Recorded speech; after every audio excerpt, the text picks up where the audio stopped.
Hello, dear all. Up till now, in the 10th lesson of Commercial Studies, Sources of Finance, we have seen the meaning of capital market. We have seen the functions of capital market, the features of capital market. Let us go ahead with the next topic of Sources of Finance, that is, sources of raising capital. A business firm can raise the funds mainly from two sources. One is owned funds, the funds which are being raised by the owner, and the borrowed funds, the funds which are being raised through the capital market with the help of the investors existing in the capital market, the institutions existing in the capital market. So, as I said, the owned funds, it refers to the funds which are being provided by the owners itself. Let us move ahead. In a sole proprietorship, the proprietor himself provides the funds. He might get it from his own savings, from the family members, the relatives, and the friends. So, sole proprietor can just make up his own funds with the help of these people. In a partnership firm, the partners of the partnership firm, they contribute the capital individually. Then, in case of a joint stock company, the funds are being raised through the issue of shares and, of course, the reinvestment of the earnings, the profits which the joint stock company is making. It is being invested. So, these are the owned funds in case of joint stock company. Then, the next source of raising the funds by a business enterprise is the borrowed funds. The borrowed funds refer to the funds which are being raised through the debentures and the loans from the banks, loans from the financial institutions, and from the public deposits. So these are certain ways like how the borrowed funds are being raised by the business enterprises. See, dear all, here it is a list of owned funds and borrowed funds I have shown. You may just refer to it. Different owned funds are equity shares, the preference shares which have certain preference, they have certain rights, retained profits. We have seen in terms of joint stock company, the profits are being reinvested. So it is one of the kind of owned funds. GDRs, then ADRs, IDRs. So these are a few kind of owned funds. Then if you see on the right hand side, borrowed funds are enlisted. The debentures and bonds, financial institutions, public deposits, commercial banks who provide you the loans, mid-term, short-term, or long-term, the trade credits, then intercorporate deposits. So these are the different examples of owned funds and borrowed funds. Hope you are getting it up till now. Students, the capital which is required for long term to be invested in fixed assets such as land, plant, machinery, vehicles, etc. Such capital is called as fixed capital. So, The capital which is required for long term investment. Some examples I have given: land, plant, machinery, vehicles. This capital is called as fixed capital. Then the funds which are being needed for short term are invested in current assets, likewise in stock, the debtors, bills receivables, cash, etc. Such capital is known as working capital, which is needed for short term. So it's called as working capital.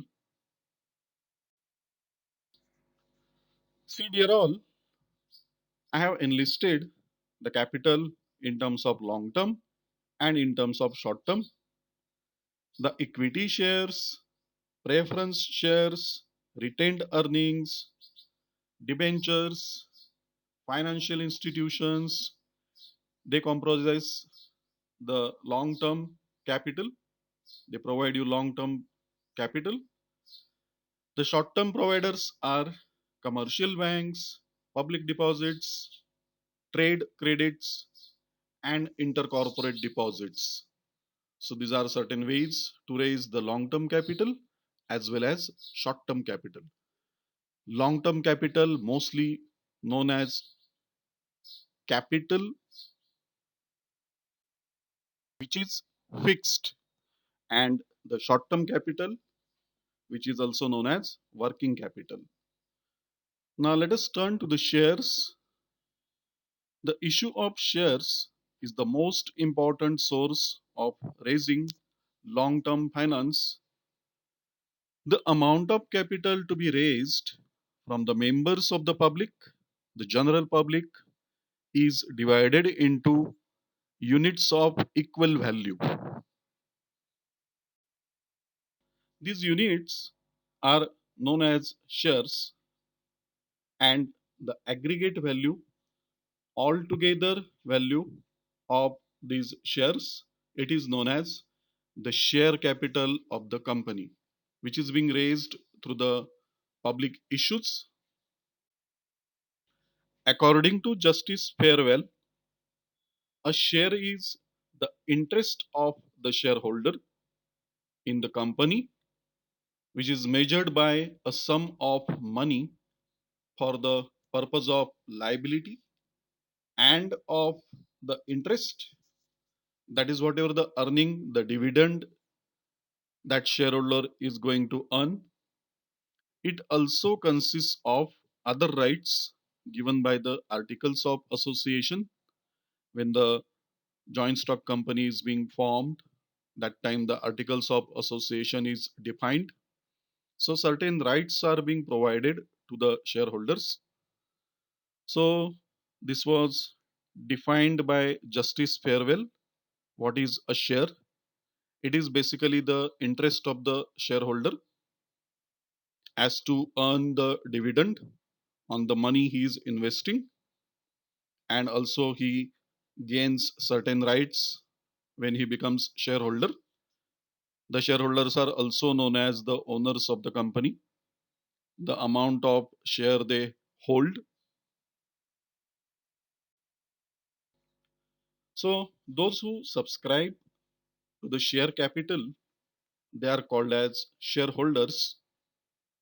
A share is thus one of the equal parts into which the capital of the company is being divided. That is called as one share, and a shareholder may hold n number of shares like 5,000, 10,000, 10 also. It depends upon what is the value of the share. As many shares you can hold till your capability, the affordability. Let us see the features of shares. The following are the features of the share. Share is an indivisible part of the capital of any company or business firm. Share creates certain liabilities on its holder. What it means, I will explain you. A shareholder Suppose he holds the shares of rupees 1 lakh. That 1 lakh rupees is his liability. So a share creates certain liabilities on its holder, risk, whatever we say. It confers certain rights on the holders, that is, shareholders. A share confers ponders, it refers to certain rights to the shareholder. Some examples are dividend, voting power, returning of the capital, etc. Each share has a distinct number. The shareholder, that is the holder of a share, is issued a share certificate under the seal of the company, which definitely specifies the name of the shareholder, the date of issue of the shares, number of shares held by that particular holder, the face value, the aggregate value of the total number of shares the holder is holding, that is being specifically mentioned in the share certificate, and it is being sealed by the company who is issuing it. This is one of the feature of the share. As I said, each share has a nominal or face value. It is a movable property. Yes, a share is a movable property. Why? Because it can be transferred in the manner laid down in the articles of the company, in the manner which is being mentioned, stated in the articles of the company. So the shares can be transferred to somebody else. This is again one of the important feature of the share. So up till now, in today's lecture, we have seen the sources of raising the capital. We have seen the shares and its features. I hope you have definitely understood it. In the coming lecture, we'll be going through, you'll be learning about equity shares and the features, preference shares and its features, and the distinction between these two, that is equity shares and preference shares. Thank you so very much for listening to me carefully. Bye bye. Have a nice day ahead.